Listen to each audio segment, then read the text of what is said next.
അതായത് microeconomics എന്ന first part ഒരു പ്രത്യേക ടെക്സ്റ്റാണ്. ആ ടെക്സ്റ്റിന്റെ പേര് ഇൻട്രൊഡക്ഷൻ ടു മൈക്രോ എക്കണോമിക്സ്.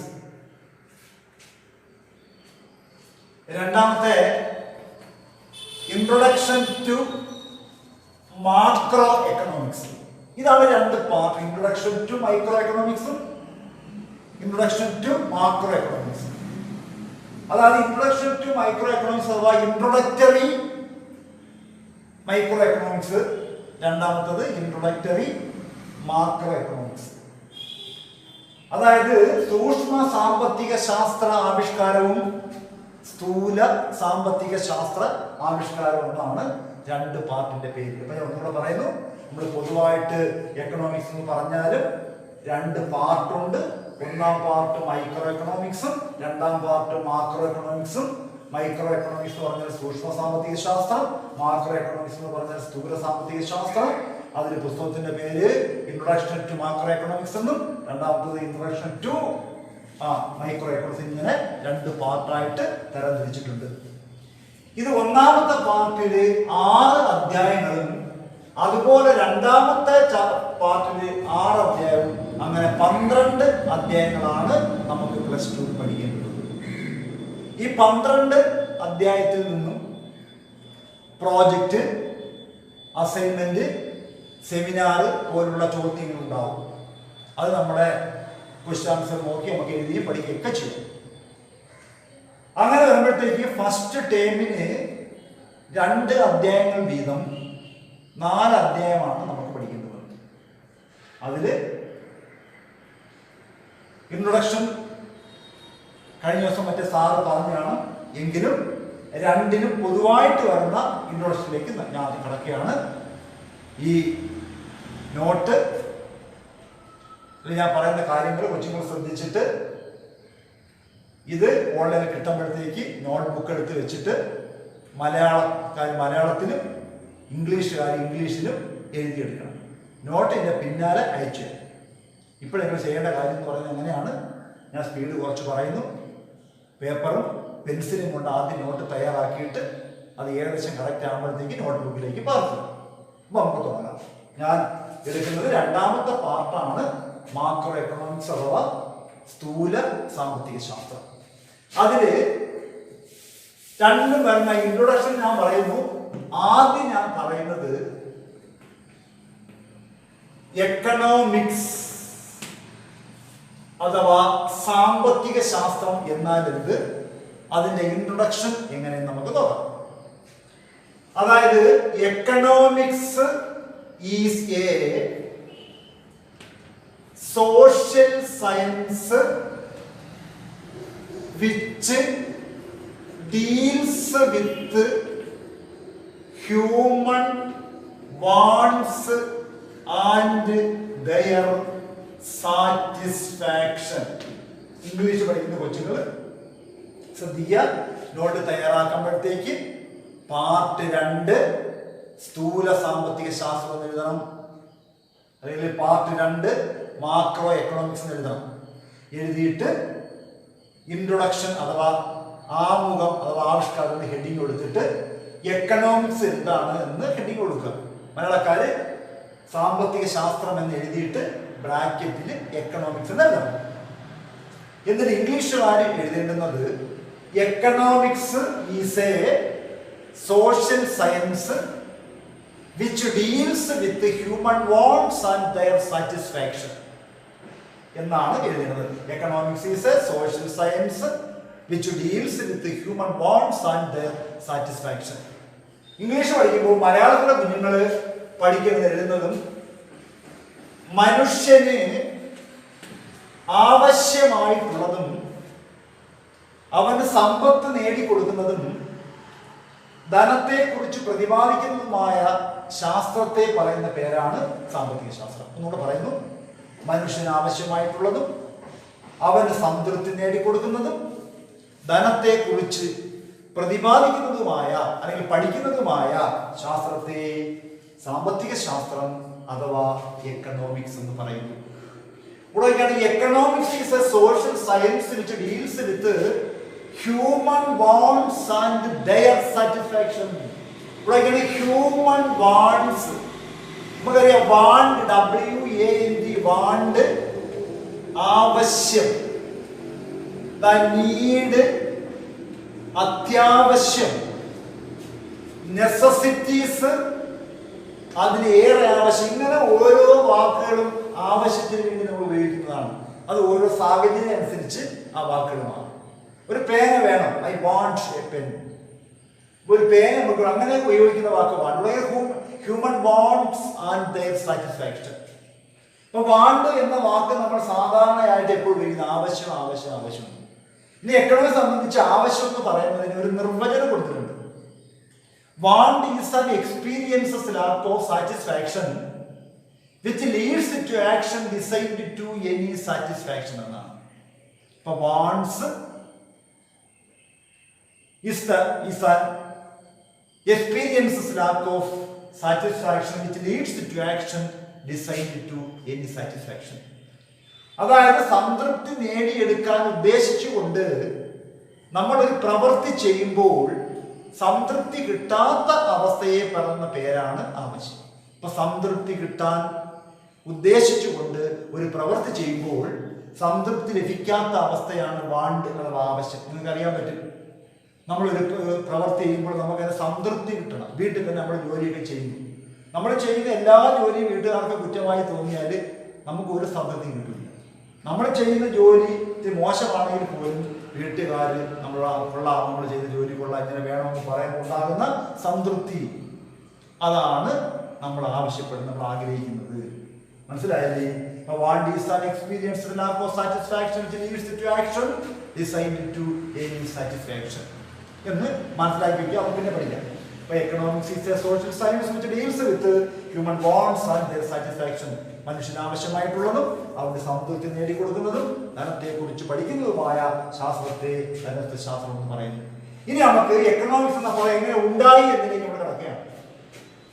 നമുക്ക് the term economics is derived from the Greek word oikonomia, O-I-K-O-N-O-M-I-A, oikonomia, which means household, H-O-U-S-E-H-O-L-D, household. ഒരു മാർക്കിന്റെ ചോദ്യത്തിലേക്ക് വരുന്ന the term economics is derived from the Greek word oikonomia, which means household. ഇത് മനസ്സിലാവുന്നുണ്ടല്ലോ? അതായത് ഗൃഹഭരണം എന്നർത്ഥം വരുന്ന oikonomia എന്ന Greek പദത്തിൽ നിന്നാണ് എക്കണോമിക്സ് എന്ന പദം ഉണ്ടായത്. അപ്പൊ ഗൃഹഭരണം എന്നർത്ഥം വരുന്ന oikonomia എന്ന ഗ്രീക്ക് പദത്തിൽ നിന്നാണ് എക്കണോമിക്സ് എന്ന പദം ഉണ്ടായത്. ഇപ്പൊ മലയാളത്തിൽ പറയുന്നു, മനുഷ്യന് ആവശ്യമായിട്ടുള്ളതും അവന് സംതൃപ്തി നേടിക്കൊടുക്കുന്നതും ധനത്തെ കുറിച്ച് പ്രതിപാദിക്കുന്നതുമായ ശാസ്ത്രത്തെ ധനത്വശാസ്ത്രം എന്ന് പറയുന്നു. അടുത്ത പാരഗ്രാഫായിട്ട് എഴുതേണ്ടുന്നത് ഗൃഹഭരണം എന്നർത്ഥം വരുന്ന oikonomia എന്ന ഗ്രീക്ക് പദത്തിൽ നിന്നാണ് എക്കണോമിക്സ് എന്ന പദം ഉടലെടുത്തത്. ഇംഗ്ലീഷുകാർക്ക് വേണ്ടി economics is a social science which deals with human wants and their satisfaction.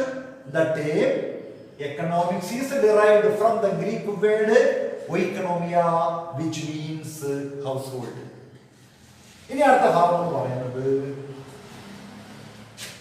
the father of economics is Adam Smith. The father of economics is Adam Smith. അപ്പൊ ധനത്വശാസ്ത്രത്തിന്റെ പിതാവായി അറിയപ്പെട്ടിരുന്നത് അല്ലെങ്കിൽ അറിയപ്പെടുന്നത് ആഡം സ്മിത്തിനെയാണ്. ഇദ്ദേഹം ധനത്വശാസ്ത്രത്തിന്റെ പിതാവാകാനുള്ള കാരണം എന്ന് പറയുന്നത് ഇദ്ദേഹം ഒരു പാവപ്പെട്ട ഒരു കുടുംബത്തിൽ, ഒരു ദരിദ്ര കുടുംബത്തിൽ ജനിച്ച ആളാണ്. അദ്ദേഹത്തിൻ്റെ അച്ഛനും അമ്മയും കർഷകരായിരുന്നു. അങ്ങനെ ഇദ്ദേഹം ജനിച്ച അന്ന് മുതലുള്ള കഷ്ടപ്പാടുകളും മറ്റുമൊക്കെ അദ്ദേഹത്തിൻ്റെ മനസ്സിൽ ഇങ്ങനെ അടുക്കി വെച്ചിരുന്നു.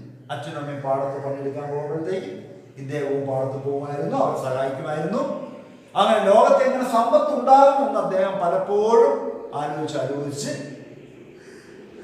അദ്ദേഹം 10ാം ക്ലാസ്സിൽ ഉയർന്ന മാർക്കോടുകൂടി പാസ്സായി. പിന്നെയുള്ള എല്ലാ പഠനങ്ങളും പട്ടണത്തിലായിരുന്നു. അങ്ങനെ ധനത്വശാസ്ത്രത്തിൽ ബിരുദം എടുത്ത അദ്ദേഹത്തിന്റെ മാർക്കിന്റെ അടിസ്ഥാനത്തിൽ സർക്കാർ തന്നെ അദ്ദേഹത്തെ വിദേശ രാജ്യങ്ങളിലൊക്കെ പോയി പഠിപ്പിച്ചു. അങ്ങനെ അവിടെ നിന്ന് അദ്ദേഹം റിസർച്ച് ചെയ്ത് ലോകത്തിന് ആദ്യമായിട്ട് ധനത്വശാസ്ത്രത്തെ സംബന്ധിച്ച ഒരു പുസ്തകം അദ്ദേഹം സംഭാവന ചെയ്തു. അങ്ങനെ ധനത്വശാസ്ത്രത്തിന്റെ പ്രശസ്തിയെക്കുറിച്ച് അല്ലെങ്കിൽ പ്രവർത്തനത്തെക്കുറിച്ച് ലോകത്തിന് ആദ്യമായിട്ട് ഒരു പുസ്തകം എഴുതി നൽകിയ വ്യക്തിയായിരുന്നു ആഡം സ്മിത്ത്. അതുകൊണ്ടാണ് അദ്ദേഹത്തെ ധനത്വശാസ്ത്രത്തിന്റെ പിതാവായി അറിയപ്പെട്ടിരുന്നത്. ഇനി പറയുന്ന പുസ്തകത്തിന്റെ പേരാണ് an enquiry into the nature and causes of wealth of nations. On inquiry into the nature and the causes of wealth of nations in his famous work written in 1776. Okay. On inquiry into the nature and the causes of wealth of nations in this famous work written in 1776. 1776 Adam Smith രാഷ്ട്ര സമ്പത്തിന്റെ സ്വഭാവവും നിദാനവും സംബന്ധിച്ച ഒരു അന്വേഷണം എന്ന പുസ്തകം എഴുതുകയുണ്ടായി.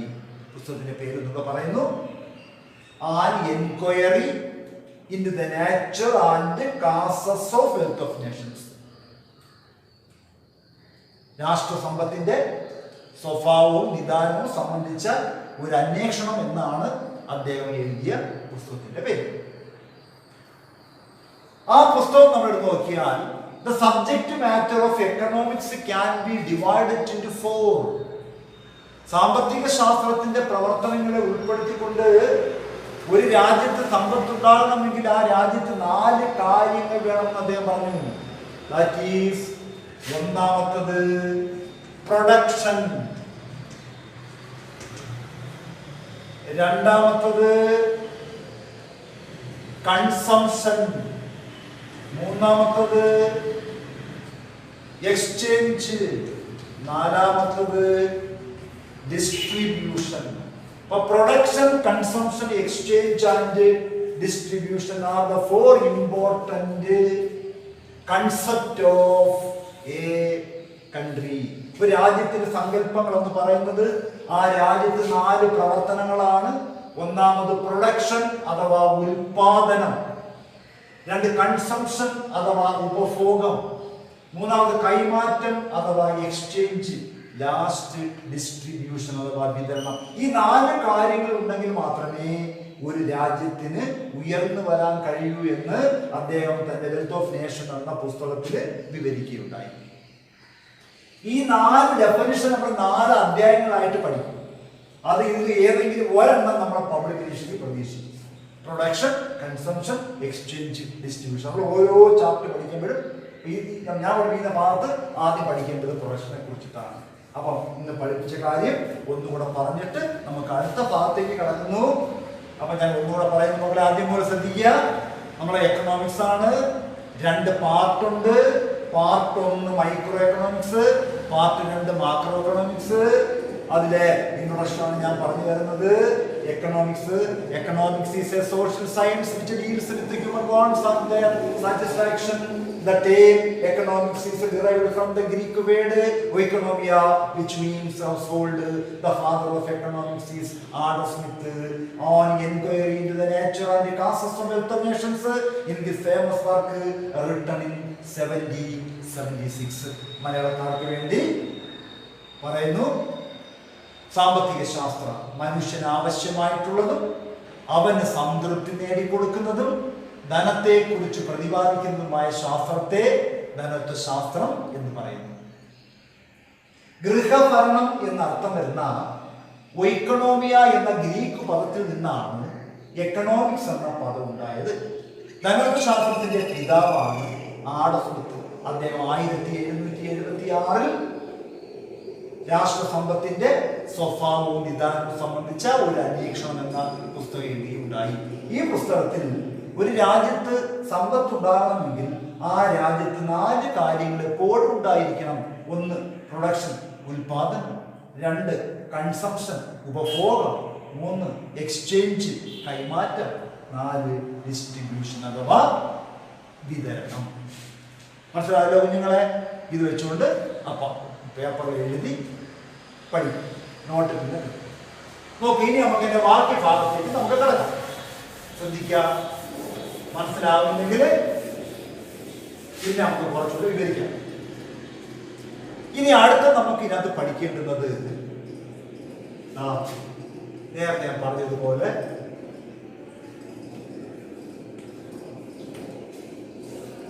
പ്രൊഡക്ഷനെ കുറിച്ച് നമുക്ക് നോക്കാം. അതായത് പ്രൊഡക്ഷൻ അഥവാ ഉൽപാദനം എന്ന് പറയും. ശ്രദ്ധിച്ച് ഇരിക്കണം. പ്രൊഡക്ഷൻ അഥവാ ഉൽപാദനം. എന്താണ് ഉൽപാദനം? അതാണ് ആദ്യം പറയുന്നത്. നമ്മൾ എപ്പോഴും ഉൽപാദനം നോക്കാം. Production means transformation of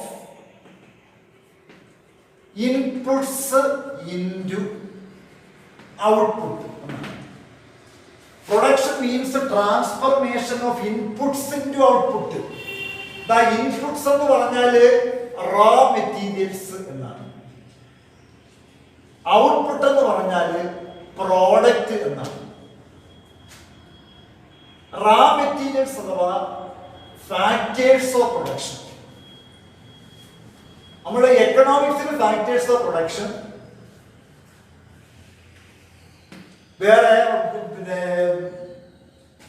commerce നമുക്ക് പഠിക്കുന്നത് റോ മെറ്റീരിയൽസ്, സയൻസ് പഠിക്കുന്നത് ഇൻപുട്സ് എന്നൊക്കെ പറയും. എല്ലാം ഒന്ന് തന്നെയാണ് സംഭവം. ഇപ്പൊ transformation of inputs into output. ഇപ്പൊ production means transformation of inputs into output. ഉൽപാദന ഘടകങ്ങളെ ഉൽപ്പന്നങ്ങളാക്കി മാറ്റുന്ന പ്രവർത്തനത്തെ ഉൽപാദനം എന്ന് പറയും. കുഞ്ഞുങ്ങളെ, ഉൽപാദന ഘടകങ്ങളെ ഉൽപ്പന്നങ്ങളാക്കി മാറ്റുന്ന പ്രവർത്തനത്തെ അല്ലെങ്കിൽ ഉൽപ്പന്നങ്ങളാക്കി രൂപമാറ്റം സംഭവിക്കുന്ന പ്രവർത്തനത്തെ ഉൽപാദനം എന്ന് പറയുന്നു. മനസ്സിലായല്ലോ? ഉൽപാദന ഘടകങ്ങളെ ഉൽപ്പന്നങ്ങളാക്കി മാറ്റുന്ന പ്രവർത്തനത്തെ ഉൽപാദനം അഥവാ പ്രൊഡക്ഷൻ എന്ന് പറയുന്നു. Production means the transformation of inputs into output. ഇത് എഴുതിയാൽ നമുക്ക് മാർക്ക് കിട്ടത്തില്ല. ഈ ആദ്യം പറഞ്ഞതിന്റെ ഉത്തരം ടേംസ് എഴുതുക കൊണ്ട് ചോദിക്കും പരീക്ഷയിൽ. ഒരു കോളം വരച്ചിട്ട് അതിനകത്ത് ടേം എന്ന് എഴുതിയേക്കും. ആ ടേം അടുത്ത കോളത്തിൽ അപ്പം transformation of inputs into output എന്ന് എഴുതിയിട്ടൊരു ഡാഷ് ടേം അവിടെ എഴുതി ചേർക്കേണ്ടത് പ്രൊഡക്ഷൻ എന്നാണ്. നമ്മൾ ഡെഫിനിഷൻ ചോദിച്ചാൽ എന്താണ് പ്രൊഡക്ഷൻ എന്ന് നമുക്ക് നോക്കാം. എന്താണ് ഉൽപാദനം? ഇതാണ് എല്ലാവരും കാണാൻ പഠിക്കുന്നത്. Production may be defined as the creation or addition of utility to things which have alternative uses. But production may be defined as the creation or addition of utility to things which have already exist. But production may be defined as the creation or addition of utility to things which have already exist. എന്നാണ് നമ്മൾ എഴുതുന്നത്. നമുക്ക് ഒരു mark അപ്പോഴേ കിട്ടും. But production may be defined as the creation or addition of utilities to things which have already existed. ഇവിടെ ഒരു വാക്ക് എഴുതുക, യൂട്ടിലിറ്റി. ഇപ്പൊ യൂട്ടിലിറ്റി ഇത് നിങ്ങളുടെ മൈക്രോ എക്കണോമിക്സ് പഠിക്കുമ്പോൾ അതിനകത്ത് പ്രത്യേകം കണക്ക് വരുന്ന ഒരു ഭാഗമുണ്ട്, യൂട്ടിലിറ്റി. അതിന് മലയാളം എന്ന് പറഞ്ഞാല് ഉപയുക്തത എന്നാണ്. ഉപയുക്തത, യൂട്ടിലിറ്റി അല്ല യൂസ്ഫുൾനെസ് എന്ന് പറയും, യൂട്ടിലിറ്റി. ഇപ്പൊ എന്താണ് യൂട്ടിലിറ്റി ഇവിടെ നിന്ന് പറഞ്ഞു കഴിഞ്ഞാൽ wants satisfying capacity of a commodity are called utility. Wants satisfying capacity of a commodity are called utility. എന്ന് പറഞ്ഞാൽ ആവശ്യം നിറവേറ്റാനുള്ള ഒരു സാധനത്തിന്റെ കഴിവാണ് അതിന്റെ ഉപയുക്തത പറയുന്നത്. ആവശ്യം നിറവേറ്റാനുള്ള ഒരു സാധനത്തിന്റെ കഴിവ്. വെള്ളം കുടിച്ചോളാൻ വയ്യ, ഒരു ഗ്ലാസ് വെള്ളം കുടിക്കുമ്പോൾ ഉണ്ടാകുന്ന സംതൃപ്തി, അത് നമ്മൾ യൂട്ടിലിറ്റി എന്ന് പറയും. ഒരു പാഠം പഠിപ്പിക്കുമ്പോൾ നിങ്ങൾക്ക് നാളെ മനസ്സിലായി. ഓക്കെ മക്കളെ, അപ്പോൾ നമ്മൾ തുടങ്ങുന്നു. Production. Production means transformation of inputs into output. ഉൽപാദന ഘടകങ്ങളെ ഉൽപ്പന്നങ്ങളാക്കി മാറ്റുന്നതിനെ പ്രൊഡക്ഷൻ അഥവാ ഉൽപാദനം എന്ന് പറയുന്നു. അത് എഴുതിയ മാർക്ക് കിട്ടുന്നില്ല. അതിന് പകരം production may be defined as the creation or addition of utility to things which have already exist. Production may be defined as the creation or addition of utility to things which have already exist. എന്ന് പറഞ്ഞാല് മലയാളക്കാർക്ക് വേണ്ടി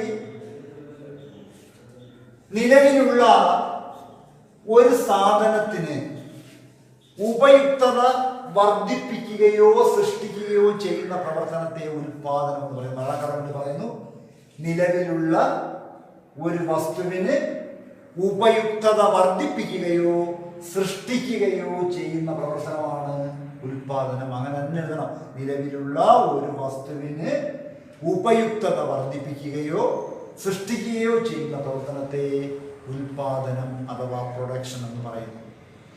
അതിനകത്താണ് ഒരു വാക്ക് കയറി വന്ന utility. Utility എന്ന് പറഞ്ഞാൽ മലയാളക്കാർക്ക് ഉപയുക്തത. Wants satisfying capacity of a commodity are called utility. ആവശ്യം നിറവേറ്റാനുള്ള ഒരു സാധനത്തിന്റെ കഴിവിനെ ഉപയുക്തത എന്ന് പറയുന്നു. അത് പഠിച്ചു വെച്ചേക്കണം. അങ്ങനെ യൂട്ടിലിറ്റിയെ രണ്ട് വിധമുണ്ട്: total utility and marginal utility. മൊത്തം ഉപയുക്തതയും സീമന്ത ഉപയുക്തതയും. മനസ്സിലായല്ലോ അത്രയും ഭാഗം? ഓക്കെ, ഇന്നത്തെ നമ്മുടെ ഓൺലൈൻ ക്ലാസ് അവസാനിക്കുന്നു. എല്ലാവർക്കും നന്ദി, നമസ്കാരം.